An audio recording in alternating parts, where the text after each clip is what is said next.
અમદાવાદની અંદર ફટાકડા ફેક્ટરીમાં આગ લાગી। રામોલ ગતરાડ રોડ પર આ મોટી દુર્ઘટના ઘટી છે। દુર્ઘટનામાં 8 લોકોના મોત નીપજ્યા છે તો 10 લોકો ઘાયલ પણ થયા છે। જે જગ્યા ઉપર આ ફટાકડાની ફેક્ટરી ચાલી રહી છે તેના માત્ર એક પરંતુ અનેક ફટાકડાની ફેક્ટરીઓ ધમધમી રહી છે અને વધુ એક અગ્નિકાંડ ગુજરાતની અંદર સર્જાય છે તે પ્રકારની ઘટના અને ગુજરાતભરનું નિંભર ફાયર તંત્ર એ ફરી એકવાર દોડધામ મચાવશે અને તમામ જગ્યાએ જ્યાં ફટાકડાના ગોડાઉનો છે ત્યાં સીલ મારવાની કામગીરી હાથ ધરશે। મેહુલ ટોડિયા નામના એક વ્યક્તિએ ફટાકડાની એક ફેક્ટરી જેવો ચલાવતા હતા જે ઓપનમાં હતી। આનો લાયસન્સ ઓલરેડી રદ થયેલ છે તેમ છતાં આ લોકો અહીંયા પ્રવૃત્તિ કરતા હતા। બનાસકાંઠાના ડીસાની અંદર ફટાકડા ફેક્ટરીની અંદર બ્લાસ્ટ થયો। આખા રાજ્યની ફટાકડા ફેક્ટરીની અંદર દરોડા પાડ્યા પણ પરિણામ શું આની જવાબદારી અમદાવાદના એ ચૂંટાયેલા પ્રતિનિધિ અમદાવાદ શહેરના પ્રથમ નાગરિક અમદાવાદના મેયર લેશે કે પછી અમદાવાદના ચીફ ફાયર ઓફિસર લેશે?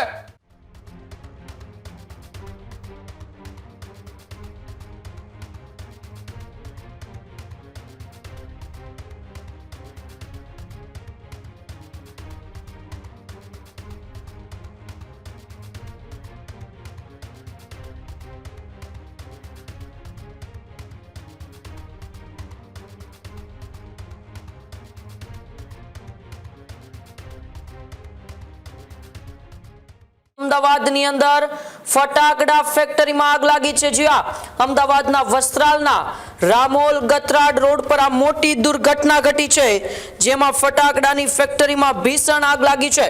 ફેક્ટરીમાં બ્લાસ્ટ બાદ આગે હવે વિકરાળ સ્વરૂપ છે તે ધારણ કર્યું છે। દુર્ઘટનામાં 8 લોકોના મોત નીપજ્યા છે તો 10 લોકો ઘાયલ પણ થયા છે। અનેક લોકો આગમાં ફસાયા હોવાની માહિતી પણ અત્યારે સામે આવી રહી છે। ત્યારે ફાયર બ્રિગેડની 5 થી વધુ ગાડીઓ એ ઘટના સ્થળે તાત્કાલિક પહોંચી છે। ચીફ ફાયર ઓફિસર સહિતનો કાફલો પણ ઘટના સ્થળે પહોંચ્યો છે। આગ પર કાબુ મેળવવા યુદ્ધના ધોરણે કામગીરી છે તે પણ શરૂ કરી દેવામાં આવી છે। ફેક્ટરીમાં 8 થી 10 લોકો કામ કરતા હતા। વસ્ત્રાલ આરએએફ કેમ્પના જવાનો તાત્કાલિક ઘટના સ્થળે દોડી આવ્યા છે। ત્યારે ઘાયલોને બહાર કાઢીને હોસ્પિટલ સારવાર માટે પણ ખસેડવામાં આવ્યા છે। ફટાકડાની ફેક્ટરીમાં સુરક્ષા વ્યવસ્થા પર ફરી એક વખત ગંભીર સવાલો ઊભા થઈ રહ્યા છે। અમદાવાદના વસ્ત્રાલ વિસ્તારમાં એ રામોલ ગતરાડ રોડ ઉપર આ ફટાકડાની ફેક્ટરી આવેલી હતી અને ફટાકડાની ફેક્ટરીમાં ભીષણ આગ લાગતા 8 લોકો છે તે ભડથું થઈ ચૂક્યા છે, તેમના મોત થયા છે તો 10 થી વધુ લોકોએ ગંભીર રીતે ઘાયલ પણ થયા છે। તાત્કાલિક ફાયર વિભાગની ટીમ પણ ત્યાં પહોંચી છે।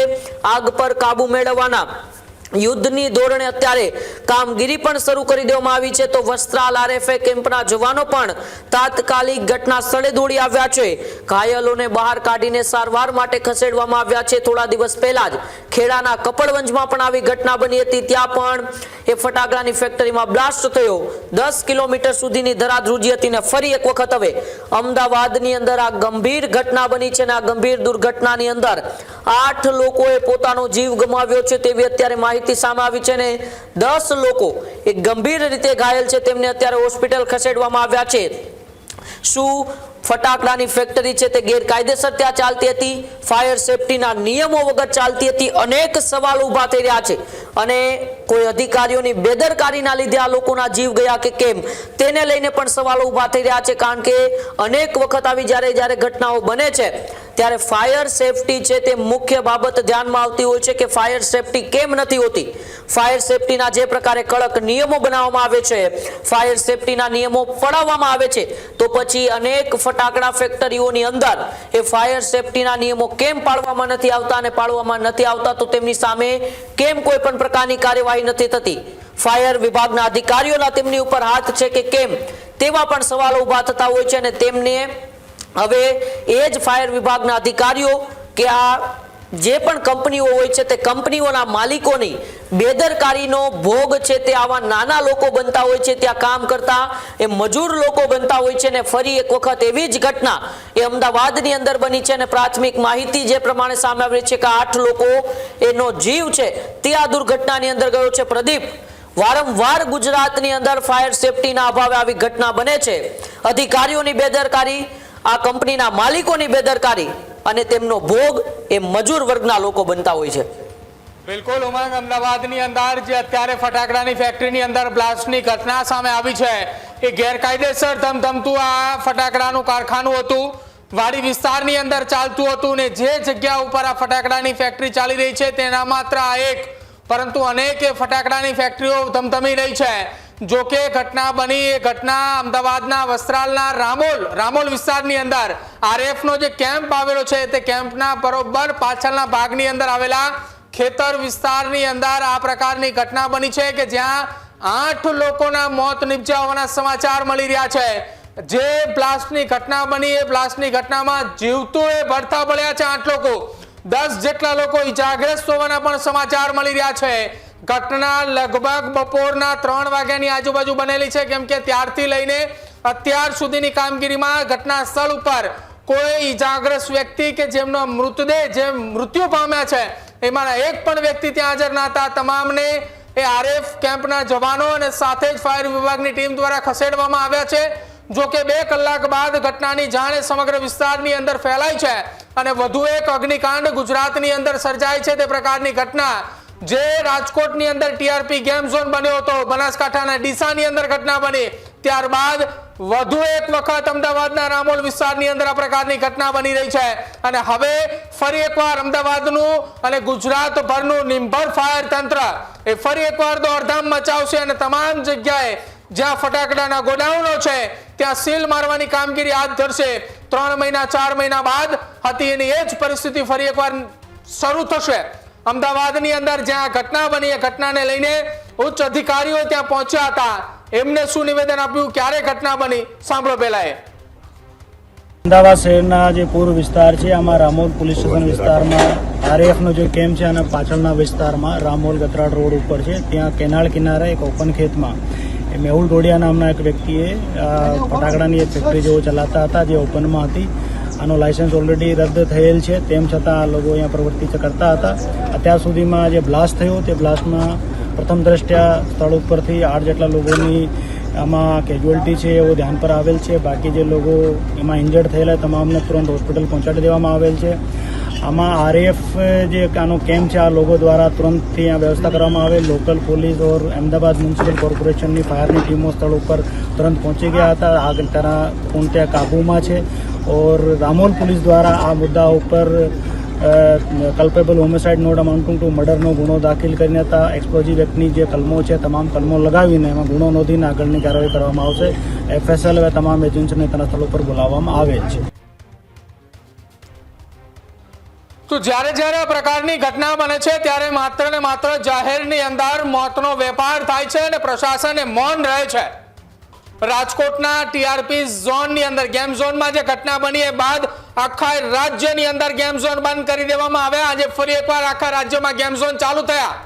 સુરતના તક્ષશિલાની અંદર એ જે અગ્નિકાંડ નીપજ્યો કે જ્યાં માસૂમ બાળકોના ભોગ લેવાયા, ત્યારબાદ આખા રાજ્યની અંદર શિક્ષણ વ્યવસ્થા ઉપર તમાશો થયો. શિક્ષણ વ્યવસ્થાના નામે જે ધંધાઓ ચાલતા હતા એ તમામ ઉપર દરોડા પાડ્યા. બનાસકાંઠાના ડીસાની અંદર ફટાકડા ફેક્ટરીની અંદર બ્લાસ્ટ થયો. આખા રાજ્યની ફટાકડા ફેક્ટરીની અંદર દરોડા પાડ્યા. પણ પરિણામ શું? ફરી એકવાર આજ પ્રશાસનના એ જ અધિકારીઓના પબે અમદાવાદના રામોલ વિસ્તારની અંદર 8 લોકોના જીવ ગયા છે. શું આની જવાબદારી અમદાવાદના એ ચૂંટાયેલા પ્રતિનિધિ, અમદાવાદ શહેરના પ્રથમ નાગરિક, અમદાવાદના મેયર લેશે કે પછી અમદાવાદના ચીફ ફાયર ઓફિસર લેશે? વારંવાર આ જ પ્રકારની પરિસ્થિતિ તેમ છતાંય જવાબદારી કોઈ એક વ્યક્તિની નથી. જ્યારે વાળવાળી લૂંટવાની હોય છે ત્યારે આંતરરાષ્ટ્રીય મંચ ઉપર જવાનું હોય છે ત્યારે અમદાવાદના તમામ એ ચૂંટાયેલા પ્રતિનિધિઓ ગૌરવ લેતા હોય છે, પરંતુ જ્યારે કોઈને મોત નીપજે છે ને ત્યારે તમારા મોઢામાંથી એક શબ્દ નથી નીકળતો. અમદાવાદ જેવા શહેરની અંદર આ પ્રકારની ઘટના બને કે જ્યાં ફટાકડાની ફેક્ટરીની અંદર બ્લાસ્ટ થાય, 8 લોકોના મોત થાય, 2 કલાક સુધી ઘટના ગંભીર હોવા છતાંય કોઈ જવાબદારી તરીકે કોઈ વ્યક્તિએ પોતાની સ્પષ્ટ જવાબદારી ન સ્વીકારે. ઘટના બન્યા બાદ હવે પોલીસ તરફથી એવું નિવેદન આવશે કે અમે સાપરાધ માનવ વધનો ગુનો નોંધીશું અને આખી ઘટના મામલે કાયદેસરની કાર્યવાહી કરીશું. પણ કાર્યવાહી એ ક્યારે? અત્યાર સુધી તમે બધું ધમધમા દીધું અને હવે અમદાવાદ શહેરના મેયર હિતેશ બારોટ આપણી સાથે જોડાયા છે. હિતેશભાઈ, શું કહેશો? ફરી એક વખત અમદાવાદની અંદર રાજ્યમાં અલગ અલગ જિલ્લાઓની અંદર અગ્નિકાંડ થયા આજે અમદાવાદની અંદર પણ થયો? આ ફેક્ટરી છે નહીં, આ ખેતરની અંદર 2 ફ્લોરની રૂમો હોય, નાની નાની રૂમો છે, એની અંદર આ બનાવ બન્યો છે. અને જે બનાવ બન્યો છે સખત વખોડી કાઢવો પડે એવી સ્થિતિ છે. જે લોકોને અગ્નિની અંદર નુકસાન થયું છે એ બધા જ લોકોને સિવિલ હોસ્પિટલ ખાતે ખસેડ્યા છે. રેપિડ એક્શન ફોર્સની ટીમ પહેલા આવી ગઈ છે, ફાયરની ટીમ આવી ગઈ છે અને ફાયરની ટીમના કારણે બધા જ લોકોને તાત્કાલિક ધોરણે આપણે મોકલી દીધા છે. હિતેશભાઈ, જવાબદારી કોની હશે આખી આ ઘટના પાછળ? ખેતરોની અંદર આ પ્રકારના કારખાનાઓ ધમધમી રહ્યા છે અમદાવાદની અંદર, જવાબદારી કોની? અમદાવાદથી ખૂબ દૂર છે, અમદાવાદ શહેરની બાઉન્ડ્રી પર છે અને એનું કાર્યવાહી કરી રહ્યા છે. તો આવનારા સમયમાં તમામ જગ્યા ઉપર કાર્યવાહી હાથ ધરાશે? બધાના ઉપર તો હવે અત્યારે અમદાવાદ શહેરના મેયર હતા, એમની પાસે વાત કરવાનો કદાચિત સમય નથી, કેમ કે તેઓ અત્યારે હવે બચાવ અને રાહત કામગીરીની અંદર જોડાયા છે. પણ એમનું એક નિવેદન સાંભળવા જેવું હતું. જેટલા લોકોની સાથે જે ઘટના બની છે ખૂબ જ સખત શબ્દોની અંદર વખોડી કાઢું છું. જે પેટર્ન વર્ષોથી ચાલતી આવે છે એની એ જ પેટર્નની અંદર અમદાવાદ શહેરના મેયર હિતેશ બારોટે વખોડી કાઢી. અમદાવાદના પ્રથમ નાગરિક છો ને, તમે તો વખોડી જ કાઢવાના હતા, તમે વખોડી પણ કાઢી. અને હવે જ્યારે નિવેદન આપવાની વાત આવી ત્યારે એવું પણ કહ્યું કે અમદાવાદ શહેરના છેક છેવાડે બોર્ડરે આવેલું છે.